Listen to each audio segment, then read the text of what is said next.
From studs and a real-life mini-kit hiding in the new Death Star set, to a recreation of one of the longest-running jokes in LEGO Star Wars. These are 24 references to video games in LEGO. Let's start with that ongoing joke from LEGO Star Wars. If you've ever played any of the LEGO Star Wars video games, you know about the hot tub stormtroopers. In LEGO Star Wars 2, the original trilogy, LEGO Star Wars The Complete Saga, and LEGO Star Wars The Skywalker Saga, there's this running gag where you can find stormtroopers just relaxing in hot tubs. It makes absolutely no sense and has nothing to do with the actual movies, but it became one of the most beloved Easter eggs in the games. So when LEGO released the UCS Death Star in 2025, they made a whole segment to honor the joke. But the hot tub stormtrooper isn't the only video game reference in the Death Star set. There's also a mini-kit hidden inside, and if you've played any LEGO video game ever made, you know exactly what mini-kits are. There are these collectible objects scattered throughout every level, and collecting them unlocks special bonus content like ships or characters. So LEGO putting a physical mini-kit in the Death Star set is such a perfect tribute to the video games, but that's not all there is. Right next to the mini-kit is a pile of studs too.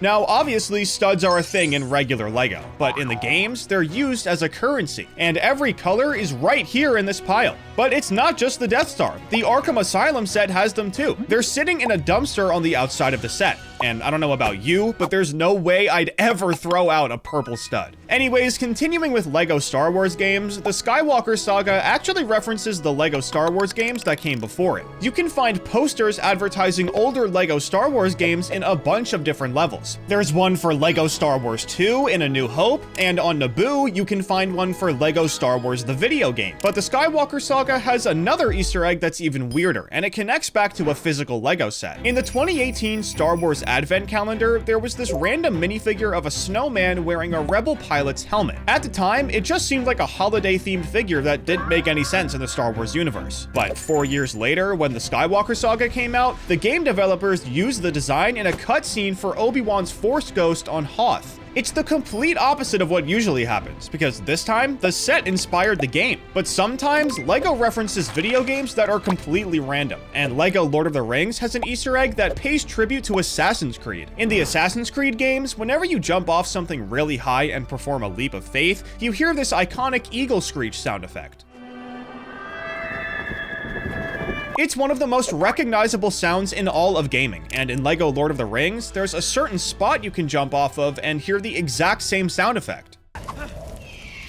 It's such a random crossover that most people probably didn't even catch it unless they were huge fans of both franchises. But now, let's talk about one of my favorite Easter eggs in any LEGO set. Hidden inside the Atari 2600 set is a literal egg, and even though it might seem completely random, it isn't at all. The Atari game Adventure was the first video game to ever have an Easter egg. The developer, Warren Robinett, wasn't allowed to put his name in the credits because Atari had a policy against it. So he hid a secret room in the game that had his name in it, and players had to find an object to unlock it. This was the first time anyone had ever hidden something secret in a video game, so LEGO put a physical egg in the Atari set to honor that moment in gaming history. Another retro gaming set with incredible references is the LEGO NES set. This set is a buildable Nintendo Entertainment System, and it actually has a working TV screen that you can crank with a handle, but that's nowhere near the coolest part. If you take off the panel on the side of the console, you'll find a recreation of the end of level 1-2 from the original Super Mario Bros. Game. This is one of the most famous levels out of any Mario game, so if LEGO was gonna reference any of them, it had to be this one. But if you want interactive Mario gameplay, the Mario Question Block set is where it's at, because it has hidden power stars scattered throughout the entire build. In certain Mario games, power stars are the main collectible objects that you can find throughout the game, and they're usually hidden in secret areas like mini-kits. The LEGO set recreates this by hiding power stars throughout the build, and you can find them using the digital LEGO Mario or Luigi figures. The instruction booklet even has hints about where to look, just like how Mario games give you subtle clues about where you can find stars. But the coolest feature in this set is the hidden Bowser. There's a secret compartment in the front of the set that you can pull up, and when you do, Bowser appears. But it doesn't stop there. If you press down on the platform he's standing on, it reveals another secret compartment at the very bottom of the set. But this is no ordinary compartment. With those colors, it's referencing none other than Bowser's Arena. When you play this level, the only way you can beat Bowser is by picking him up by his tail and swinging him around. And LEGO actually managed to recreate this in the set. You can put Mario in the middle and Bowser on the outside and spin the entire arena around. But if I'm going to talk about Mario, I have to talk about Sonic, because the LEGO Sonic sets are absolutely loaded with video game references. The Green Hill Zone set has a scoreboard that shows 1991 as one of the high scores. This is referencing the year the first Sonic the Hedgehog game came out for the Sega Genesis in 1991. But the Green Hill Zone set has another reference that's even cooler, and it's hidden in the instruction booklet.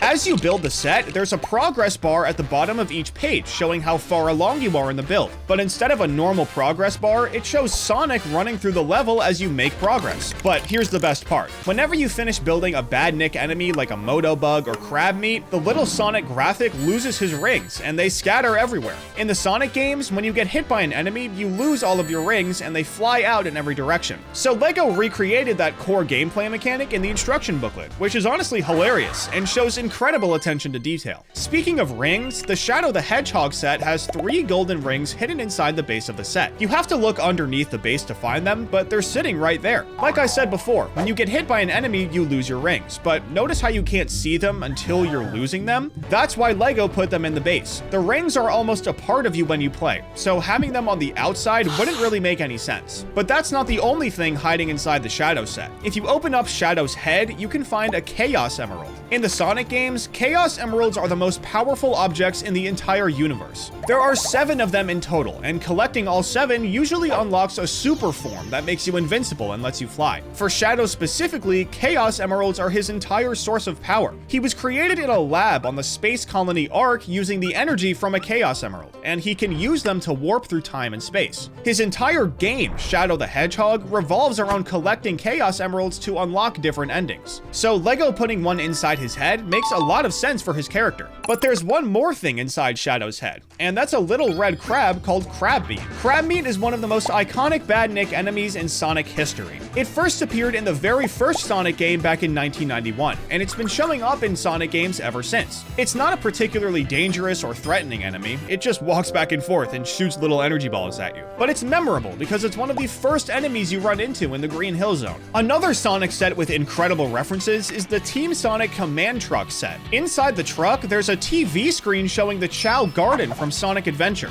In Sonic Adventure and Sonic Adventure 2, the Chow Garden is this separate mode where you can raise little creatures called Chow. You feed them, play with them, enter them in races, and watch them evolve based on how you treat them. It became one of the most beloved features in the entire Sonic franchise, and fans have been begging for it to come back in modern Sonic games. So LEGO putting it on the TV screen in the command truck is a perfect nod to that part of Sonic history. There's also a Knuckles set that has a grape vineyard, which seems completely random unless you know the meme. In some of the older Sonic games, Knuckles has weird dialogue where he talks about grapes and fruit for no apparent reason. It became this bizarre running joke in the Sonic fandom, with people making memes about Knuckles loving grapes. So LEGO acknowledged the meme by giving Knuckles an actual grape vineyard in his set, which is honestly hilarious. Alright, now let's talk about Zelda, because the Great Deku Tree set is absolutely packed with references. First off, the set comes with an ocarina as a minifigure accessory. In The Legend of Zelda Ocarina of Time, the ocarina is Link's most important item. He uses it to play magical songs that teleport him around the world, change the time of day, and solve puzzles. The ocarina is so iconic that the entire game is named after it, so what choice did LEGO have but to include it? It's just a shame it isn't functional, but there is actually a functional instrument in this set, Hestu's maracas. Hestu is a character from the Breath of the Wild, and he's this big tree creature who dances around and shakes his maracas around everywhere. So when LEGO made their version of him, they had you put little pieces in the maracas, so that way they could actually work.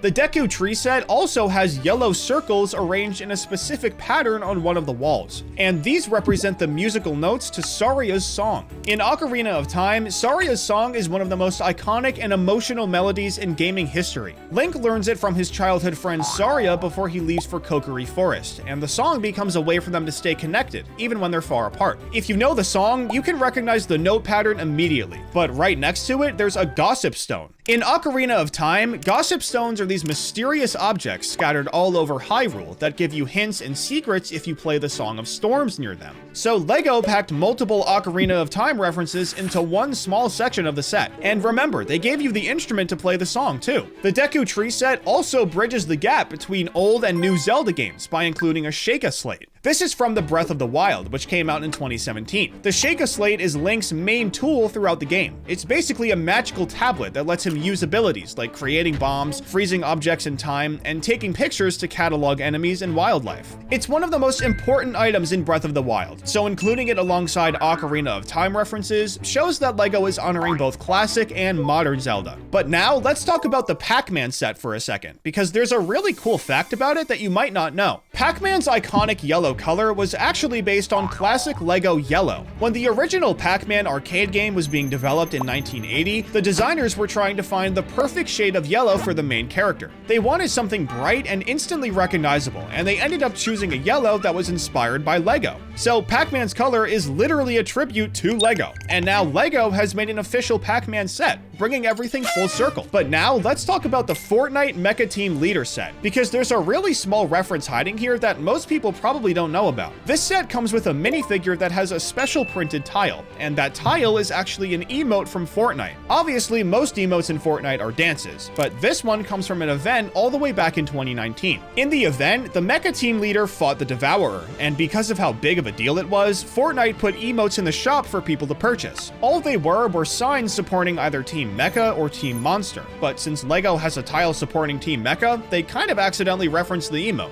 But what was your favorite video game reference in LEGO? Be sure to let me know down in the comments, and don't forget to subscribe.